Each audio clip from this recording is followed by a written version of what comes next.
ब्रह्म की साधना क्या है? ओम नाम का मंत्र। और ओम नाम से क्या प्राप्ति होती है? ब्रह्मलोक। गीता अध्याय नंबर 8 के श्लोक नंबर 13 में ये अपनी साधना स्पष्ट करते हैं कि ओम इति एकाक्षरम ब्रह्म व्यवहारण माम अनुसमरण यह परियाति तजन देहम स याति परमाम गतिम। मुझ ब्रह्म का केवल एक ओम मंत्र है, नथिंग एल्स। इसके अतिरिक्त मेरा कोई मंत्र नहीं है। और इसका अंतिम सांस तक, शरीर त्यागने तक इसका सिमरण करता हुआ जो शरीर छोड़कर जाता है वह ब्रह्मलोक को प्राप्त होता है।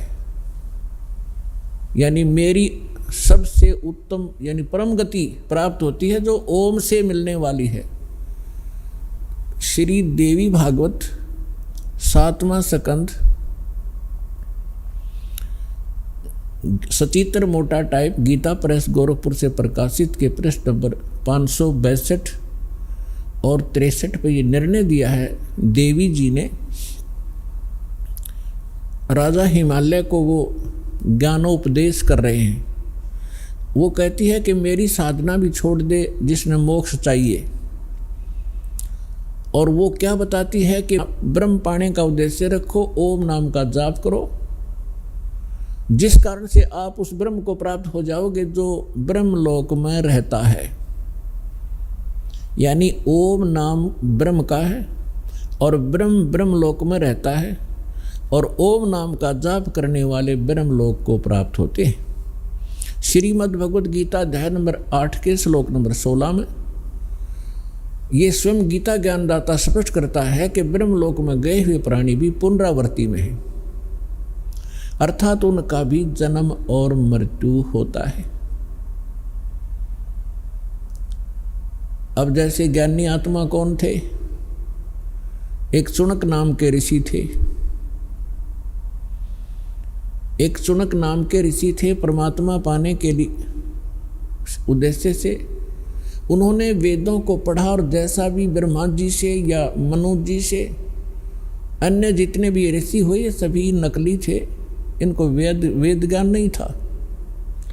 पुण्यात्माओं, आज बुद्धिमान समाज हो गया, इसलिए दास ये शब्द कहने में सफल हो रहा है क्योंकि हमारे सदग्रंथ गवाह हैं।